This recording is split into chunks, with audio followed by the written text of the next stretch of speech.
Exam capsule. എല്ലാ ശ്രോതാക്കൾക്കും exam ക്യാപ്സ്യൂളിലേക്ക് സ്വാഗതം. ഇന്ന് HST മാത്തമാറ്റിക്സ് പരീക്ഷയുടെ 2ാം മൊഡ്യൂളിനെ കുറിച്ച് സംസാരിക്കുന്നു കോഴിക്കോട് ടീച്ചേഴ്സ് അക്കാദമിയുടെ mathematics course coordinator Akshay Kumar. HST mathematics module 2-ൽ ഉൾപ്പെട്ടിരിക്കുന്ന പ്രധാന ഭാഗങ്ങൾ നമ്പർ തിയറി, മെട്രിസസ് എന്നിവയാണ്. പൊതുവെ എളുപ്പമെന്ന് തോന്നുന്ന ഈ മൊഡ്യൂളിൽ നിന്നും സാധാരണയായി പരമാവധി 8 ചോദ്യങ്ങൾ വരെ ചോദിച്ചു കാണുന്നുണ്ട്. ഈ മൊഡ്യൂളിലെ പ്രധാനപ്പെട്ട ഒരു ഭാഗമാണ് മെട്രിസസ്. +2 ക്ലാസ്സിൽ പഠിക്കുന്ന മെട്രിക്സ്, ഡിറ്റർമിനൻസ് എന്നീ പാഠഭാഗങ്ങളിൽ തുടങ്ങി ഡിഗ്രി തലത്തിൽ പഠിക്കുന്ന മെട്രിക്സുമായി ബന്ധപ്പെട്ട കാര്യങ്ങൾ വരെ പഠിച്ചാൽ അനായാസം ചെയ്യുവാൻ കഴിയുന്ന ചോദ്യങ്ങളായിരിക്കും ഈ ഭാഗത്തു നിന്നും ഉണ്ടാവുക. ഹയർ സെക്കൻഡറി തലത്തിൽ പഠിക്കുന്ന symmetric matrix, skew symmetric matrix, Hermitian matrix, skew Hermitian matrix തുടങ്ങി വിവിധ തരം മെട്രിക്സുകൾ, അവയുടെ പ്രത്യേകതകൾ, മെട്രിക്സുകൾ തമ്മിലുള്ള ഓപ്പറേഷൻസ്, ഡിറ്റർമിനൻസ് എന്നിവ പ്രധാനപ്പെട്ട ഭാഗങ്ങളാണ്. ഇത്തരം മെട്രിക്സുകളുടെ സവിശേഷതകൾ ഉപയോഗിച്ചുള്ള ഒരു ചോദ്യം പ്രതീക്ഷിക്കാവുന്നതാണ്. ഇതുകൂടാതെ ഡിഗ്രി ക്ലാസ്സുകളിൽ പഠിച്ച ഓർത്തോഗണൽ മെട്രിക്സ്, ഐഡംപൊട്ടൻ മെട്രിക്സ് തുടങ്ങിയവയുടെ സവിശേഷതകളും മനസ്സിലാക്കി വെക്കേണ്ടതാണ്. മെട്രിക്സുമായി ബന്ധപ്പെട്ട് വളരെ പ്രധാനപ്പെട്ട ഒരു ആശയമാണ് അതിന്റെ റാങ്ക്. മെട്രിക്സുകളുടെ റാങ്കിനെ സംബന്ധിച്ചും എങ്ങനെ കണ്ടുപിടിക്കാം എന്നതുമായി ബന്ധപ്പെട്ടും ഒരു ചോദ്യം പ്രതീക്ഷിക്കാവുന്നതാണ്.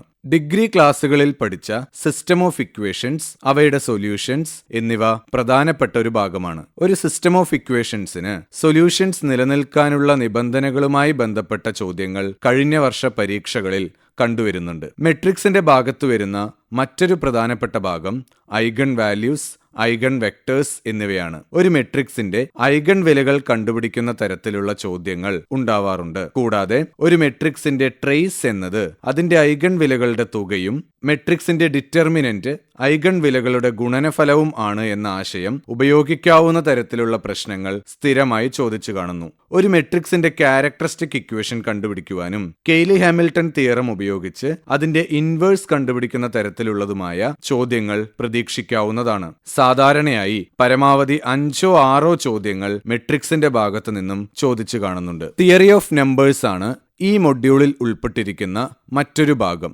ഡിഗ്രി തലങ്ങളിൽ പഠിക്കുന്ന ഭാഗങ്ങളാണ് പ്രധാനമായും ഇതിൽ വരുന്നത്. സംഖ്യകളുടെ ഡിവിസിബിലിറ്റി, GCD, LCM, അഭാജ്യസംഖ്യകൾ, relatively prime numbers, congruences, solutions of linear congruences എന്നിവയാണ് ഈ ഭാഗത്തു നിന്നും വരുന്ന പ്രധാനപ്പെട്ട ടോപ്പിക്സ്. ഒരു സംഖ്യയുടെ ഘടകങ്ങളുടെ എണ്ണം, അവയുടെ തുക, ലീനിയർ കോൺക്രുവൻസുകളുടെ പരിഹാരം എന്നീ ഭാഗങ്ങളിൽ നിന്നും ചോദ്യങ്ങൾ പ്രതീക്ഷിക്കാവുന്നതാണ്. ഡിഗ്രി ക്ലാസ്സുകളിൽ പഠിക്കുന്ന നമ്പർ തിയറി ഫംഗ്ഷനായ യൂളർ ടോയ്സൺ ഫംഗ്ഷൻ അഥവാ ഫൈ ഓഫ് n പ്രധാനപ്പെട്ട ഒരു ടോപ്പിക്കാണ്. എണ്ണൽ സംഖ്യകളുടെ ഫൈ വിലകൾ കാണുന്ന തരത്തിലുള്ള ചോദ്യങ്ങൾ സ്ഥിരമായി കണ്ടുവരുന്നു. സാധാരണയായി 2 or 3 ചോദ്യങ്ങളാണ് തിയറി ഓഫ് നമ്പേഴ്സ് എന്ന ഭാഗത്തു നിന്നും വന്നു കാണുന്നത്. HST മാത്തമാറ്റിക്സ് പരീക്ഷയുടെ 2ാം മൊഡ്യൂളിൽ ഉദ്യോഗാർത്ഥികൾ ശ്രദ്ധിക്കേണ്ട കാര്യങ്ങളെക്കുറിച്ച് സംസാരിച്ചത് കോഴിക്കോട് ടീച്ചേഴ്സ് അക്കാദമിയുടെ mathematics course coordinator Akshay Kumar. നാളെ HST മാത്തമാറ്റിക്സ് പരീക്ഷയുടെ 3ാം മൊഡ്യൂളിനെ കുറിച്ചുള്ള അധ്യായം കേൾക്കാം.